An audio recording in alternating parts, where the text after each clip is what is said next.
اعوذ باللہ من الشیطان الرجیم وَيَقُولُ الْإِنسَانُ انسان کہہ رہا ہے کہ جب میں مر جاؤں گا تو کیا پھر زندہ کر کے نکالا جاؤں گا؟ کیا یہ انسان اتنا بھی یاد نہیں رکھتا کہ ہم نے اسے اس سے پہلے ہی پیدا کیا، حالانکہ وہ کچھ بھی نہیں تھا؟ تیرے پروردگار کی قسم، ہم انہیں اور شیطانوں کو جمع کر کے ضرور ضرور جہنم کے ارد گرد گھٹنوں کے بل گرے ہوئے حاضر کریں گے۔ یعنی کہ وہ گھٹنوں کے بل آئیں گے، ایسا نہیں کہ ایسی سیدھے سیدھے چل کے آئیں گے، بلکہ گھٹنوں کے بل چل کر آئیں گے۔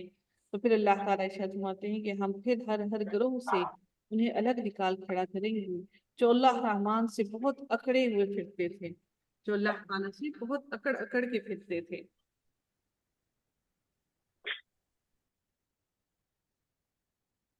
اعوذ باللہ من الشیطان الرجیم وَيَقُولُ الْإِنسَانُ أَإِذَا مَا مِتُّ لَسَوْفَ أُخْرَجُ حَيًّا۔ اللہ تعالیٰ ارشاد فرماتے ہیں کہ انسان کہہ رہا ہے کہ جب میں مر جاؤں گا تو کیا پھر سے زندہ کیا جاؤں گا؟ کیا یہ انسان اتنا بھی اس کو یاد نہیں ہے کہ جب وہ پہلی دفعہ موجود ہی نہ تھا دنیا میں، ہم نے اس وقت اس کو پیدا کیا؟ تیرے پروردگار کی قسم، ہم انہیں اور شیطانوں کو جہنم کی طرف ضرور اکٹھا کریں گے اور وہ گھٹنوں کے بل گرے ہوئے آئیں گے۔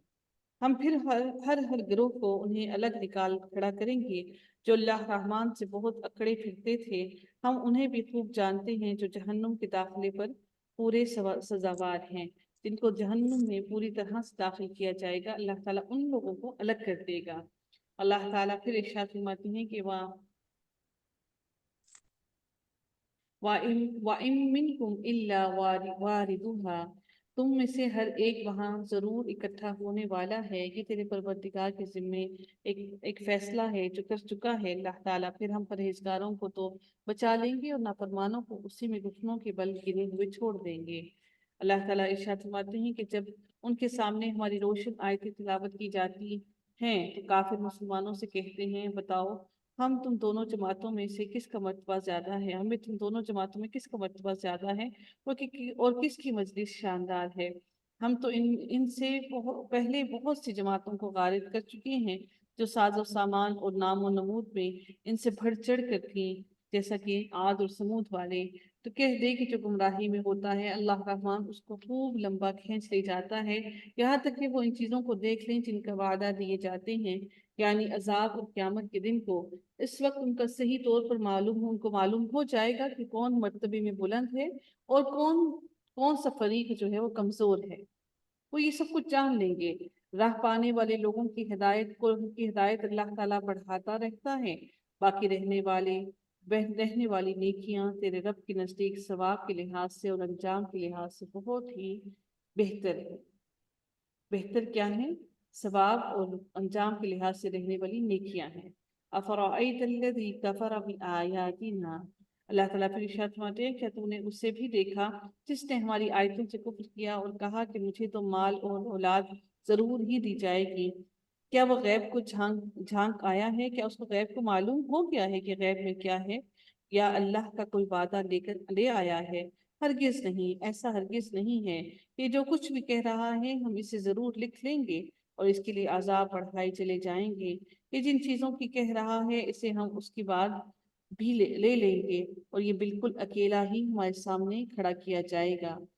وَيَأْتِينَا فَرْدًا، ہر انسان اللہ تعالیٰ کے سامنے اکیلا ہی کھڑا کیا جائے گا، اور جو کوئی یہ گمان کیے ہوئے ہے کہ اللہ تعالیٰ اس کو بچا لے گا تو اللہ تعالیٰ اس کے لیے کہتے ہیں، ہم لوگ کہتے ہیں نا کہ اللہ رحمان ہے، رحیم ہے، کیا اللہ تعالیٰ کی کوئی وحی آ گئی ہے کہ وہ ہمیں ضرور ہی معاف کر دے گا؟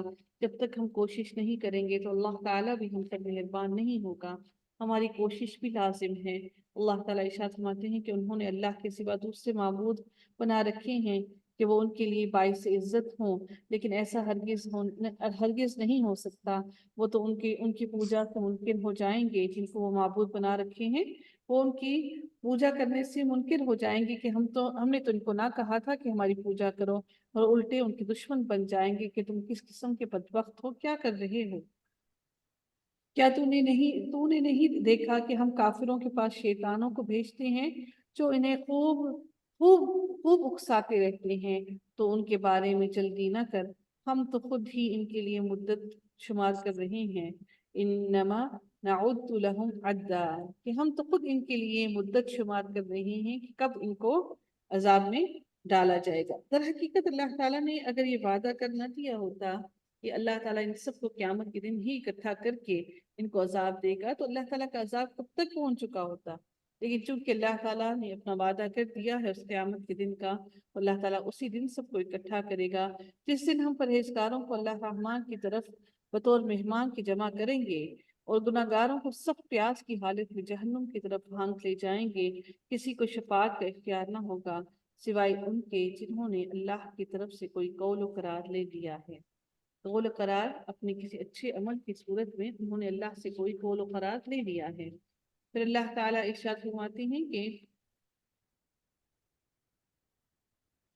ان کا قول تو یہ ہے کہ اللہ الرحمن نے بھی اولاد اختیار کی۔ کن کا؟ ان یہودیوں کا، ان عیسائیوں کا، ان منکرین کا کیا کہتے ہیں کہ اللہ نے اولاد اختیار کر لی، اولاد بنا لی۔ وقالوا اتخذ الرحمن ولدا، یقیناً تم بہت بری اور بھاری چیز لائے ہو۔ قریب ہے کہ اس قول کی وجہ سے آسمان پھٹ جائے، اس بات کی وجہ سے، اور زمین شق ہو جائے اور پہاڑوں کے ریزے ریزے ہو جائیں کہ تم اللہ رحمان کی اولاد ثابت کر بیٹھے ہو۔ شان رحمان کے لائق نہیں کہ وہ اولاد رکھے۔ آسمان اور زمین میں جو بھی ہے سب کے سب اللہ کے غلام بن کر ہی آنے والے ہیں۔ ان سب کو اس نے گھیر رکھا ہے اور سب کو پوری طرح گن بھی رکھا ہے۔ اللہ تعالیٰ نے تمام کے تمام انسان اللہ کے علم میں ہیں۔ اللہ تعالیٰ نے ہر انسان